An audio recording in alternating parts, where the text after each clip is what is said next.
अगर मैं आपसे पूछूं कि क्रिकेट हिस्ट्री की आपकी सबसे पसंदीदा राइवलरी कौन सी है, तो आप किसको चुनेंगे? अब चलिए मैं गेस लगाता हूं कि आप 2 राइवलरी ज़रूर चुनेंगे। एक है इंडिया और पाकिस्तान और एक है इंग्लैंड और ऑस्ट्रेलिया।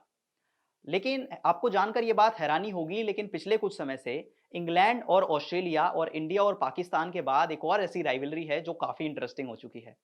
और ये राइवलरी है बांग्लादेश और श्रीलंका की। जी हाँ, हाल ही में बांग्लादेश और श्रीलंका के बीच पहला टी20 मुकाबला खेला गया और इसमें कुछ ऐसे सीन्स देखने को मिले जो कि पहले भी आप देख चुके होंगे। अब इस मैच की बात करें तो टॉस जीतकर पहले गेंदबाजी का फैसला किया बांग्लादेश की टीम ने और उनके गेंदबाज शरीफुल इस्लाम ने अपने पहले ही ओवर की दूसरी बॉल पर अविष्का फर्नांडो को आउट कर दिया। और जब उन्होंने अविष्का फर्नांडो को आउट किया तो कुछ ऐसा सेलिब्रेशन किया जिसने ओडीआई वर्ल्ड कप 2023 की याद दिला दी। जी हाँ, जिस मैच में जब शरीफुल इस्लाम ने अविष्का फर्नांडो को पवेलियन का रास्ता दिखाया, तो कुछ इस तरह का सेलिब्रेशन किया उन्होंने। जी हाँ, ये सेलिब्रेशन था टाइम आउट का, जो आपको याद होगा एंजेलो मैथ्यूज और शाकिब अल हसन के बीच काफ़ी कंट्रोवर्शियल रहा था। अब अगर आप भूल गए हैं, तो चलिए मैं आपको याद दिला देता हूँ। ओडीआई वर्ल्ड कप में जब इन दोनों टीमों का आमना-सामना हुआ था, तो कुछ इसी तरह के रूल यानी कि टाइम आउट रूल की वजह से शाकिब अल हसन और उनकी टीम ने एंजेलो मैथ्यूज को पवेलियन का रास्ता दिखा दिया था।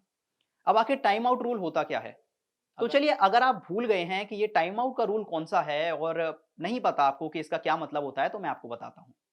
अब दरअसल टाइम आउट का ये रूल ये कहता है कि जब भी एक टीम का एक बल्लेबाज आउट होता है, तो दूसरे बल्लेबाज के पास स्टैंड से लेकर बल्लेबाजी की क्रीज तक आने के लिए कुछ स्पेसिफिक टाइम होता है। और अगर वो उस टाइम में आकर बल्लेबाजी के लिए तैयार नहीं होता है, तो अपोजिशन टीम के पास पूरा हक होता है कि वो रूल के तहत यानी कि टाइम आउट रूल के तहत उस बल्लेबाज को आउट कर सकते हैं। और कुछ ऐसा ही हुआ। जब श्रीलंका का एक बल्लेबाज आउट हुआ और एंजेलो मैथ्यूज जा रहे थे बल्लेबाजी क्रीज की ओर, तो उनके हेलमेट की ग्रिल टूट जाती है, जिसके बाद वो दूसरी ग्रिल के लिए किसी को आवाज लगाते हैं।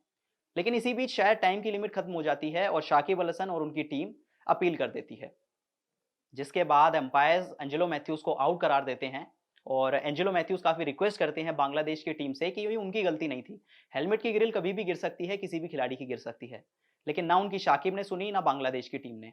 और इसके बाद जो सोशल मीडिया पर बवाल हुआ वो पूरे ओडीआई वर्ल्ड कप तक चला। लेकिन एक बार फिर इस बवाल या फिर कहें इस राइवलरी ने एक बार फिर से दोहराया है खुद को, जब शरीफुल इस्लाम ने एंजेलो मैथ्यूज के ही सामने एक बार फिर उन्हें याद दिलाया कि इसी तरह से हमने आपको आउट किया था। अब इस राइवलरी की शुरुआत आखिर कैसे हुई? इस राइवलरी की शुरुआत हुई थी एक नागिन डांस सेलिब्रेशन से। जी हाँ, पहली बार ये नागिन डांस सेलिब्रेशन फेमस हुआ था साल 2016 में, जब नज़मुल इस्लाम ने बांग्लादेश प्रीमियर लीग में पहली बार इस सेलिब्रेशन का इस्तेमाल किया। इसके बाद जब उन्होंने अपना टी20आई डेब्यू किया इसी टीम के अगेंस्ट 2018 में। अब 2018 के उस मैच की बात करें तो नज़मुल इस्लाम ने धनुष्का गुनातिलका को आउट किया और इसी तरह का कुछ नागिन डांस सेलिब्रेशन करके दिखाया। लेकिन इसके बाद धनुषा गुनातिलका बड़े नाराज हुए, बड़े गुस्से में आए और अगले ही मैच में उन्होंने अपना बदला पूरा किया और जब गेंदबाजी करते हुए उन्होंने अबू हैदर को आउट किया तो अपना नागिन डांस सेलिब्रेशन उन्होंने भी दिखाया। अब सभी को लगा कि ये सेलिब्रेशन, ये राइवलरी यहीं तक की थी और अब खत्म हो चुकी है। लेकिन किसी को नहीं पता था कि ये इस राइवलरी की सिर्फ शुरुआत थी। इसके बाद अगर 2018 की बात करें, निदाहास ट्रॉफी का वो मुकाबला था, मुशफिकुर रहीम ने एक ऐसा मैच जिताया बांग्लादेश को जिसकी उम्मीद शायद किसी ने नहीं की होगी। और इमोशंस में बहकर मुशफिकुर रहीम और पूरी बांग्लादेश की टीम ने वही सेलिब्रेशन एक बार फिर दोहराया।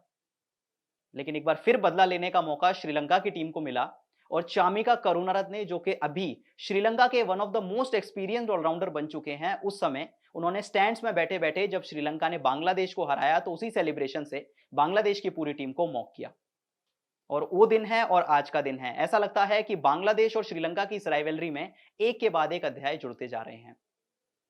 लेकिन शरीफुल इस्लाम के सेलिब्रेशन ने एक बार फिर से याद दिला दिया है कि जिस तरह से इंडिया और पाकिस्तान की राइवलरी है या जिस तरह से ऑस्ट्रेलिया और इंग्लैंड की राइवलरी है, अब बांग्लादेश और श्रीलंका की राइवलरी को भी उस लिस्ट में रखना गलत नहीं होगा। लेकिन अब आपको क्या लगता है? क्या बांग्लादेश और श्रीलंका की इस राइवलरी में वो दम है कि वो इंडिया, पाकिस्तान या इंग्लैंड, ऑस्ट्रेलिया को टक्कर दे पाएगी? आपकी क्या राय है? हमें कमेंट करके ज़रूर बताएं और अगर वीडियो पसंद आई तो चैनल को सब्सक्राइब ज़रूर कर लें।